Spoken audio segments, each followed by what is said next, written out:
Hello my dear students. So our next topic is vocabulary for clarity and precision in academic English. So basically vocabulary हमारा क्या होता है? The body of words used in a particular language. Mainly it refers to a comparison of the vocabularies of different languages. So vocabulary हमारा क्या होता है कि हम अपने जो भी हम एक्सप्रेस करना चाहते हैं, जो भी नॉलेज शेयर करना चाहते हैं, वो किस वे में हमें प्रेजेंट करनी चाहिए. इसके अंदर आता है choosing the right words is our first point.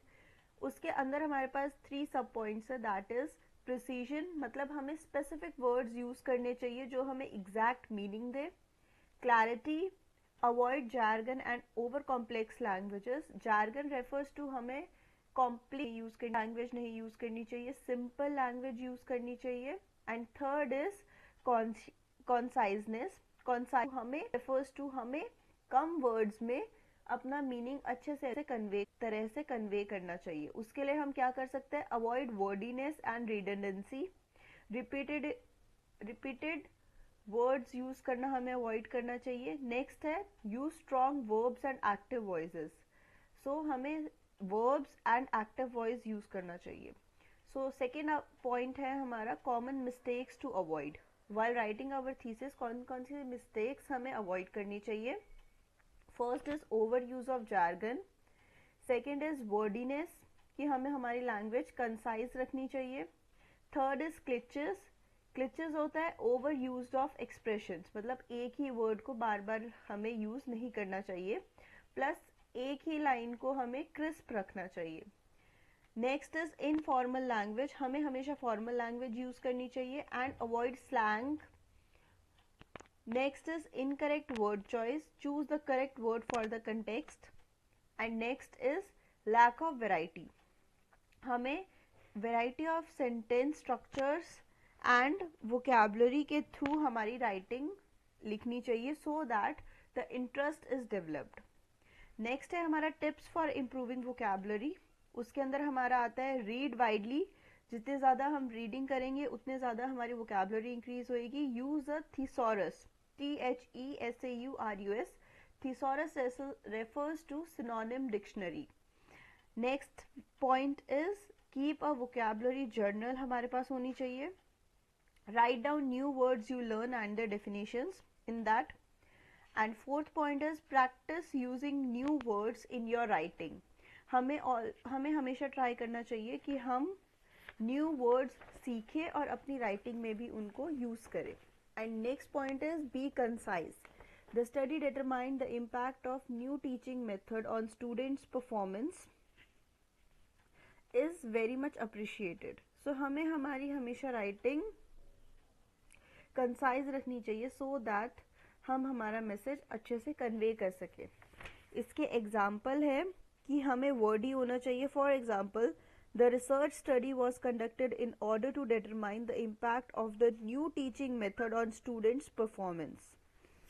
And concise में इसमें आ जाएगा the study determined the impact of new teaching methods on students' performance.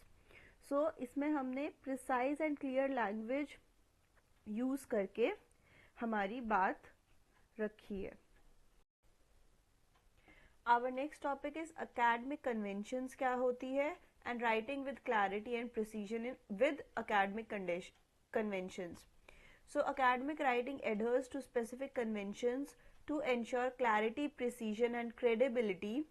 So हमारे some of the key conventions है. First is formal tone and languages. इसके अंदर आता है avoid contractions. It means use the full form of words. Like for example, cannot, can't be written as CANT. And next is avoid personal pronouns. Use the third person perspective to maintain objectivity. Third is use formal languages, avoid slangs and overly casual languages. Second point is structure and organization. जो भी हम thesis लिखते हैं या कोई भी literature review लिखते हैं वो हमेशा एक structure में होना चाहिए. So उसमें हमारा क्या क्या important points आते हैं? First is introduction. Clearly state your thesis statement and outline the main points of your argument. Second is body paragraphs. Each paragraph should focus on a single main idea supported by evidence and analysis. Third is conclusion. Summarize your main points and restate your thesis in a new way. Next is logical flow. Ensure a smooth and logical progression of ideas. Next point is clear transitions. So use transition words and phrases to connect ideas between paragraphs. ये सारा हमारा structure and organisation के अंदर आता है. Third point is citation and referencing. So इसके अंदर आता है first, choose a citation style like APA, MLA, Chicago and use it consistently. Second point is cite sources accurately. Provide complete citations for all sources used. Third is avoid plagiarism. Always give credit to the original authors. Our fourth point is grammar and punctuation. Thesis में grammar and punctuation सही होना is very important.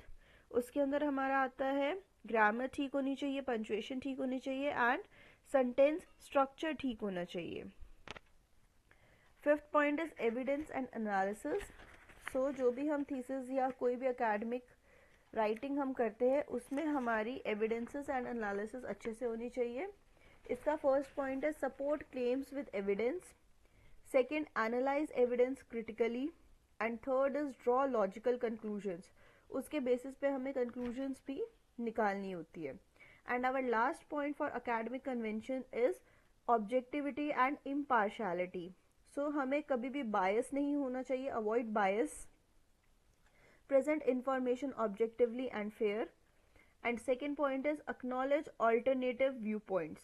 Consider opposing viewpoints and address them in your writing. So these were the basic academic conventions. And so एक बार और revise कर लेते हैं. हमारे पास 6 points है academic conventions के.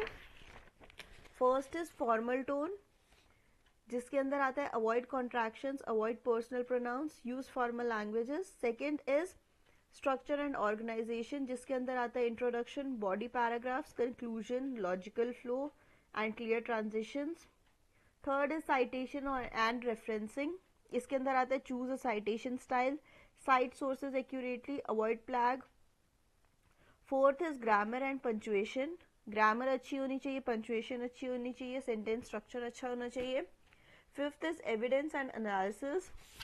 हमें support claims with evidences, analyze evidence critically and draw logical conclusions. And sixth is objectivity and impartiality, avoid biasness and acknowledge alternative viewpoints. So हमारे 6 points कौन कौन से हैं?